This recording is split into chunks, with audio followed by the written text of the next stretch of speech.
السلام علیکم ورحمۃ اللہ وبرکاتہ۔ آج ہم بات کریں گے اسم معرفہ کی ایک اور قسم یعنی اسم موصولہ کے بارے میں۔ اسم موصولہ کو انگلش میں ریلیٹیو پروناؤن بھی کہا جاتا ہے۔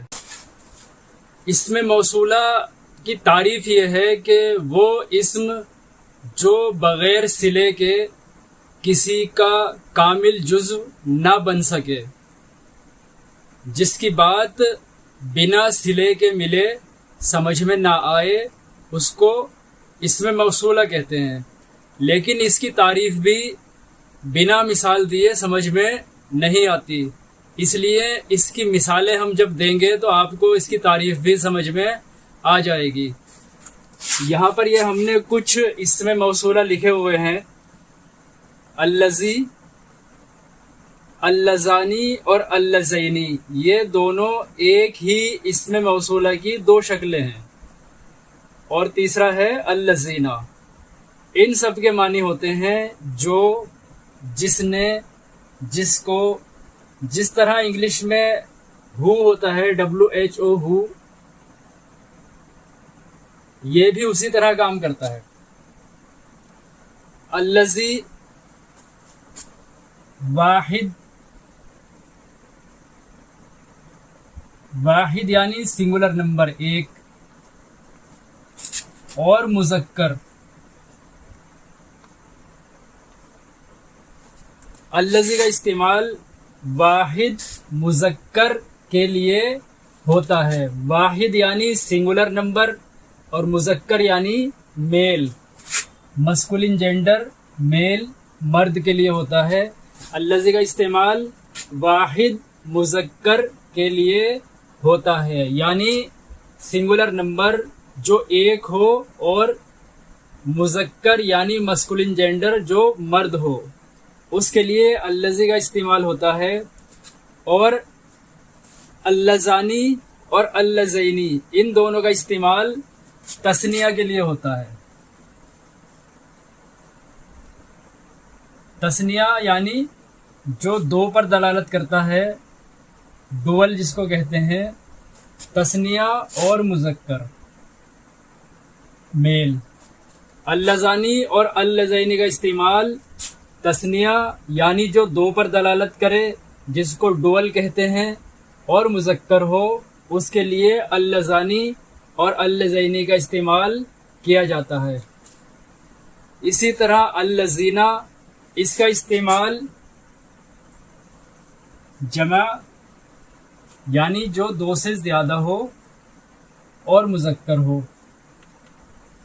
اللذینہ کا استعمال جمع کے لیے ہوتا ہے، یعنی جو تعداد میں دو سے زیادہ ہو، 3 ہو، 10 ہو، 1000 ہو، لاکھ ہو، کتنے بھی ہوں، دو سے زیادہ کو جمع کہتے ہیں۔ تو اللذینہ کا استعمال جمع مذکر کے لیے کیا جاتا ہے۔ جمع مذکر یعنی پلورل نمبر، اور مسکولین جینڈر یعنی میل۔ یہاں پر یہ کچھ مثالیں ہم نے لکھی ہیں الذی کی اور اللذینہ، یعنی واحد کی اور تثنیہ کی کچھ مثالیں یہاں پر لکھی ہوئی ہیں۔ ان سے بات آپ کی سمجھ میں اچھی طرح سے آ جائے گی۔ پہلی مثال ہے اقرأ بسم ربک الذی خلق۔ یہ سب سے پہلی وحی جو آپ صلی اللہ علیہ وسلم پر نازل ہوئی تھی، اس کی پہلی آیت ہے۔ یہاں سے اس آیت سے آپ کے اوپر وحی کے نزول کی شروعات ہوئی تھی۔ اقرأ بسم ربک الذی خلق، یہ الذی آ رہا ہے اس میں، تو اس کا ترجمہ یہ ہے کہ پڑھو اپنے رب کے نام سے جس نے پیدا کیا۔ یہاں الذی کیونکہ واحد مذکر کے لیے آتا ہے، اس لیے یہاں پر الذی کا لفظ آیا ہے۔ دوسری مثال الذی کی ہے هو الذی خلقکم، وہی جس نے تم کو پیدا کیا، یعنی اللہ وہی ہے جس نے تم کو پیدا کیا۔ یہاں پر بھی الذی کا استعمال ہوا ہے کیونکہ واحد مذکر کے لیے الذی کا استعمال ہوتا ہے۔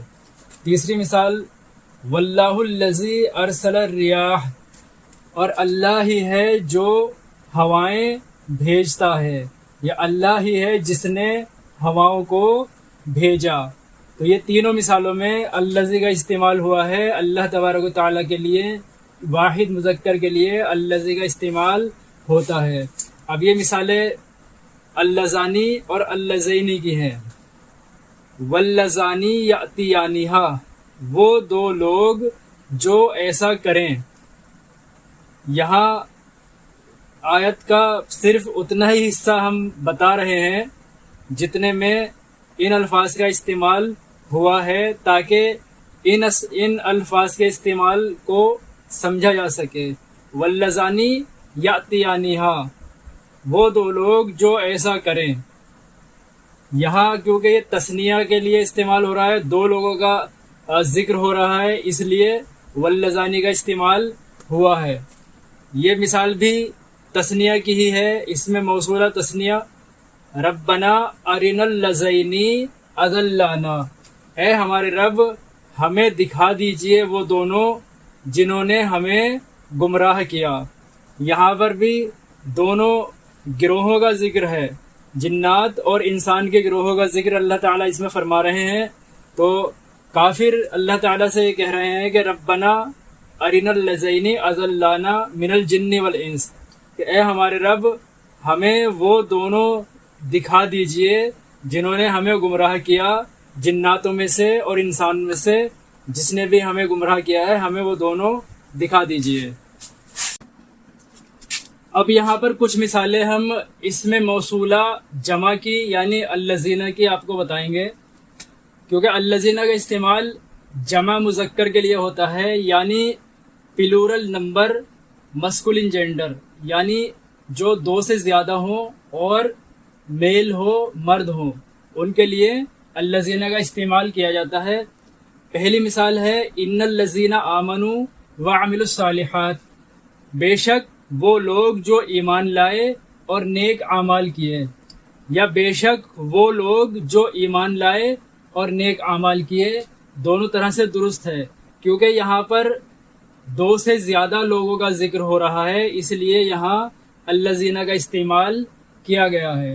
دوسری مثال میں وقال الذین کفروا لا تسمعوا لہذا القرآن، جن لوگوں نے کفر کیا وہ بولے اس قرآن کو مت سنو، یا وہ لوگ جنہوں نے کفر کیا کہنے لگے اس قرآن کو مت سنو، دونوں طرح سے درست ہے، کیونکہ یہاں پر بھی دو سے زیادہ لوگوں کا ذکر ہے، دو سے زیادہ کفار کا ذکر ہے، اس لیے الذین کا استعمال کیا گیا ہے۔ وقال الذین کفروا لا تسمعوا لہذا القرآن، جن لوگوں نے کفر کیا وہ بولے کہ اس قرآن کو مت سنو۔ اب ہم اسماء موصولہ مؤنث کے بارے میں جانیں گے۔ مؤنث یعنی فیمینن جینڈر یعنی فیمیل۔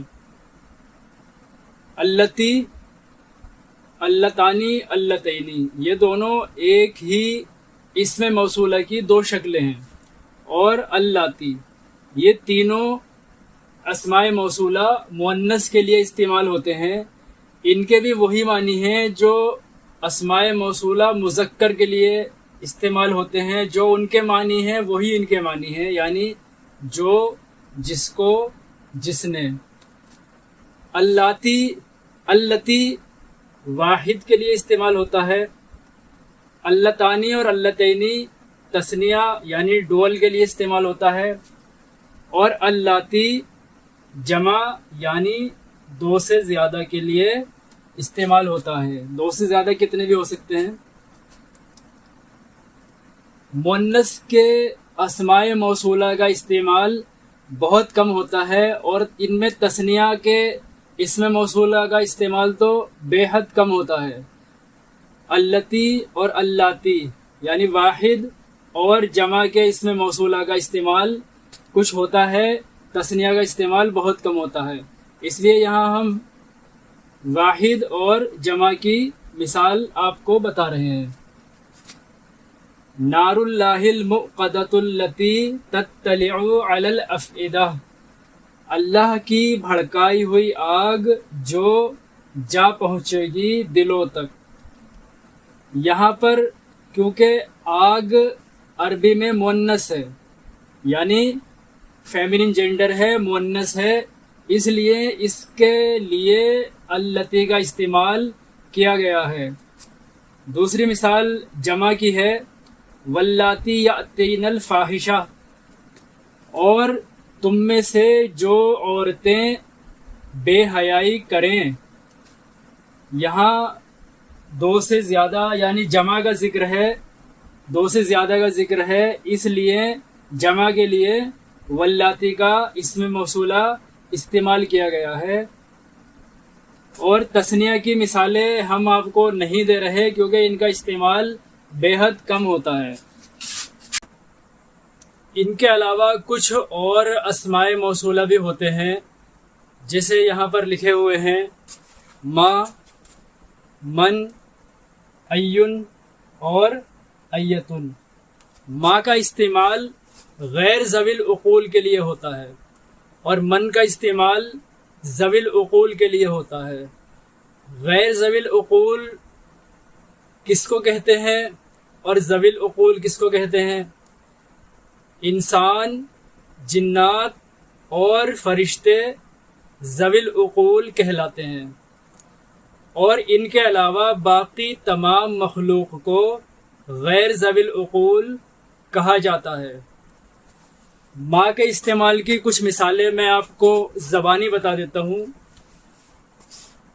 وما آتاکم الرسول فخذوہ وما نہاکم عنہ فانتہوا، اور رسول تم کو جو عطا کریں اس کو لے لو، اور جس سے تم کو منع کریں، جس کام سے، جن چیزوں سے تم کو روکیں، ان سے رک جاؤ۔ یہاں پر ما کیونکہ غیر ذوی العقول کے لیے آیا ہے، جن چیزوں، جن کاموں کے لیے آیا ہے، اس لیے ما کا استعمال کیا گیا ہے۔ دوسری مثال اس کی یہ ہے ما عندکم ینفد وما عند اللہ باق، یعنی جو کچھ تمہارے پاس ہے وہ ختم ہو جانے والا ہے، اور جو اللہ کے پاس ہے وہ باقی رہنے والا ہے۔ یہاں بھی غیر ذوی العقول کا استعمال ہے، اس لیے یہاں پر ما کا استعمال کیا گیا ہے۔ دوسری مثال من کے لیے دیتا ہوں۔ وَمِنَ النَّاسِ مَن يَقُولُ آمَنَّا بِاللَّهِ، لوگوں میں سے کچھ ایسے بھی ہیں جو یہ کہتے ہیں کہ ہم اللہ پر ایمان رکھتے ہیں۔ تو یہاں کیونکہ ذوی العقول کا، لوگوں کا ذکر ہو رہا ہے، اس لیے یہاں پر من کا استعمال کیا گیا ہے۔ وَمِنَ النَّاسِ مَن يَقُولُ، تو یہ من کو میں اس لیے پڑھا جا رہا ہے کیونکہ آگے یا ہے، یقولو میں یا ہے، تو جب نون ساکن کے آگے یا ہوتی ہے تو نون کو غنہ کر کے پڑھتے ہیں، نون کا تلفظ نہیں ہوتا، جیسے اس میں پڑھا جا رہا ہے وَمِنَ النَّاسِ مَن يَقُولُ آمَنَّا بِاللَّهِ، اور لوگوں میں سے کچھ لوگ ایسے بھی ہیں جو یہ کہتے ہیں کہ ہم اللہ پر ایمان رکھتے ہیں۔ دوسری مثال من کی یہ ہے من عمل صالحا، من عمل صالحا من ذکر او انثی، جو نیک عمل کرے، من ذکر او انثی، مرد ہو یا عورت۔ تو یہاں بھی کیونکہ ذوی العقول کا، آدمی کا، عورت کا ذکر ہو رہا ہے، اس لیے یہاں من کا استعمال کیا گیا ہے۔ من عمل صالحا من ذکر او انثی، مرد ہو یا عورت جو نیک عمل کرے۔ پھر اس کے لیے آگے جو بھی آیت میں ہے، یہاں کیونکہ اس میں موصولہ کا استعمال بتانا مقصود ہے، اس لیے آیات کا اتنا ہی حصہ بتایا گیا ہے جس میں اس میں موصولہ کا استعمال ہوا ہے۔ اب ہمارا یہ اس میں موصولہ کا درس ختم ہوتا ہے۔ انشاءاللہ اگلے درس میں ہم اس میں معرفہ کی اگلی جو قسمیں بچی ہوئی ہیں ان کے بارے میں پڑھیں گے۔